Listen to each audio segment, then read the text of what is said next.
इसमें जो टारगेट वो हो रहे थे बाकी लोगों से, आर्म फोर्सेस जो टारगेट हो रही थी, उनका भी उन्होंने बहुत ज्यादा धन्यवाद दिया है। आर्म फोर्सेस को भी हर चीज में बोला है कि आपकी वजह से ये चीजें हुई हैं। प्रियंका गांधी जी और राहुल गांधी जी, उन दोनों को भी मैं थैंक यू बोलूंगी कि उन्होंने उन 26 लोगों की बात करी है। शुभम का भी नाम लिया था उन्होंने पार्लियामेंट में। मैं सेना की कार्रवाई से पूरी तरीके से संतुष्ट हूं और मुझे ये भी पता है कि दीज ऑपरेशन ये चल रहे हैं और जिस तरीके से ऑपरेशन सिंदूर था, ऑपरेशन महादेव है, ऐसे और भी ऑपरेशन चलेंगे। मुझे पूरा विश्वास है कि इंडियन आर्म फोर्सेस पूरी तरीके से टेररिज्म का खात्मा कर देगी। ये मुझे पूरी तरीके से विश्वास तब होगा जब दोबारा कोई टेररिस्ट अटैक इस देश में नहीं होगा। आज उन्होंने डिटेल में सारी चीजें बताई हैं कि किस तरीके से क्या हमला हुआ है, किस तरीके से उस चीज पे हमने क्यों उसको रोका था या क्यों सीज फायर हुई, या सारी चीजें उन्होंने आज पूरी खुल के एक्सप्लेन करी है। इवन उन्होंने जिस तरीके से वो बोल रहे थे, मैं सुन रही थी कि पहले लोग कह रहे थे आप कुछ नहीं कर रहे, हमने ऑपरेशन सिंदूर कर दिया। फिर जब हम ऑपरेशन सिंदूर करते फिर उसके बाद जब हम ऑपरेशन सिंदूर रोके फिर कह रहे आप कुछ नहीं कर रहे, तो ये क्वेश्चन का भी उन्होंने बोला कि अब हर बार हम कर ही रहे हैं लेकिन हम हर बार प्रूफ क्या कर रहे हैं। एंड इसमें जो टारगेट वो हो रहे थे बाकी लोगों से, आर्म फोर्सेस जो टारगेट हो रही थी, उनका भी उन्होंने बहुत ज्यादा धन्यवाद दिया है। आर्म फोर्सेस को भी हर चीज में बोला है कि आपकी वजह से ये चीजें हुई हैं। बस मुझे एक बहुत बड़ा दुख है मेरा कि उन्होंने उन 26 लोगों के लिए कुछ नहीं बोला। जहां प्रियंका गांधी जी और राहुल गांधी जी, उन दोनों को भी मैं थैंक यू बोलूंगी कि उन्होंने उन 26 लोगों की बात करी है। शुभम का भी नाम लिया था उन्होंने पार्लियामेंट में। Aim right, achieve big at KR Mangalam University. We provide you the platform to turn your dreams into reality at KR Mangalam University. But मुझे इस चीज का दुख है, इवन मैं एक्सपेक्ट कर रही थी कि आज पीएम सर कुछ तो उन 26 लोगों की बात करेंगे, उन 26 लोगों के रिस्पेक्ट के लिए कुछ तो बोलेंगे, बट ये नहीं बोला। इस चीज का मुझे बहुत दुख है आज।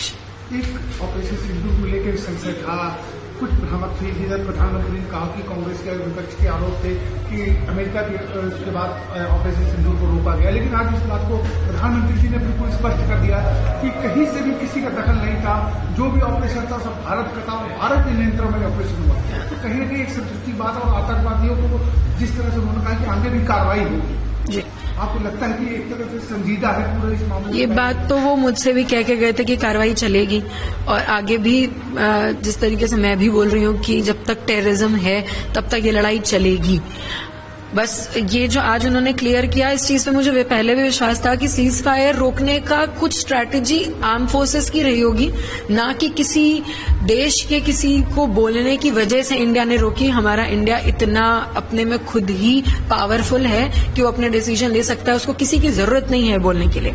लेकिन कुछ स्ट्रैटेजिकली चीजें मूव करनी पड़ती हैं, चाहे वो आर्म फोर्सेस मूव करे अपने तरीके से, चाहे वो गवर्नमेंट मूव करे, वो उनका है, वो बिगर कॉल है। मैं बहुत छोटी हूँ उसमें कुछ भी बोलने के लिए, लेकिन मुझे जहां तक लगता है ये आर्म फोर्सेस का डिसीजन है एंड हमें वो रिस्पेक्ट करना चाहिए।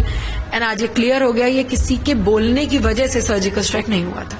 सर्जिकल स्ट्राइक सही बोल। जिस तरह से प्रधानमंत्री जी ने पूरे इस ऑपरेशन में किस तरह से सीज फायर, जिस तरह से पूरा ऑपरेशन सिंदूर चलाया गया, जिस तरह से उन्होंने फैसले लिए, जिस तरह से सरकार ने सेना को खुली छूट दी, आपको लगता है कि एक तरह से जिस तरह से पहलगाम की घटना हुआ, जिस तरह से शुभम के साथ घटना हुआ, उसके बाद सरकार ने पूरी संजीदा के साथ इस पूरे ऑपरेशन को ऑपरेट किया और अभी तक इस पर लड़ाई लड़ने की आगे बात कर रही है?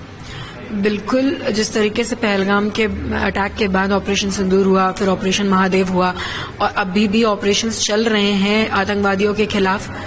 लेकिन मैं एक और चीज बोलूंगी, मुझे पूरी तरीके से विश्वास तब होगा जब दोबारा कोई टेररिस्ट अटैक इस देश में नहीं होगा।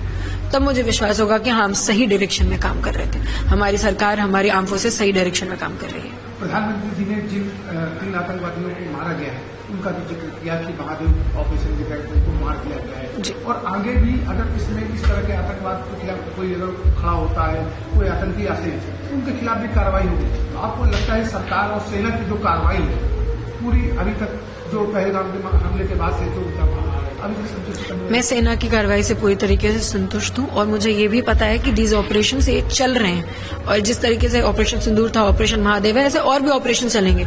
मुझे पूरा विश्वास है कि इंडियन आर्म फोर्सेस पूरी तरीके से टेररिज्म का खात्मा कर देगी।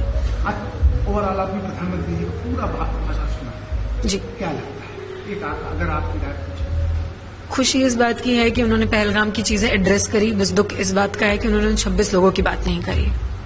आपको उम्मीद है आगे प्रधानमंत्री जी और सरकार आपको 3 महीने से उम्मीद ही कर रहे हैं, आगे भी उम्मीद ही कर रहे हैं, देखते हैं वो उन्हें क्या करना है क्या नहीं करना है। उन 26 लोगों के लिए उस चीज की हम वेट ही कर रहे हैं। एक आगे एशिया कप होने वाला है, जी जी उसका जिक्र काफी हो रहा जी। है, आपको क्या लगता है? इसे बायकॉट करना चाहिए पूरी तरीके से। Nation should come above anything. अगर आपका देश आपके लिए पहले नहीं है, ये स्पोर्ट्स, बातचीत, दुनियादारी कुछ मैटर नहीं करती। आपका देश पहले होना चाहिए। आपको लगना चाहिए एशिया कप को रोकना चाहिए? एशिया कप में सबसे पहले तो पाकिस्तान को इंक्लूड नहीं करना चाहिए था। अब हो गया है तो इंडिया पाकिस्तान मैच एक्सेप्ट नहीं करना चाहिए बीसीसीआई को। उन्हें एक स्टैंड लेना चाहिए कि हम पाकिस्तान के अगेंस्ट कुछ नहीं चाहते हैं, ना हम ये क्रिकेट मैच चाहते हैं। Nothing comes before nation, nothing comes किसी की जान से ऊपर कुछ नहीं है। ये 26 लोगों की जान गई है टेररिस्ट अटैक की वजह से, जो कि पाकिस्तान ने किया। उससे ऊपर कुछ नहीं है, उससे ऊपर ये क्रिकेट या कुछ भी XYZ नहीं आता।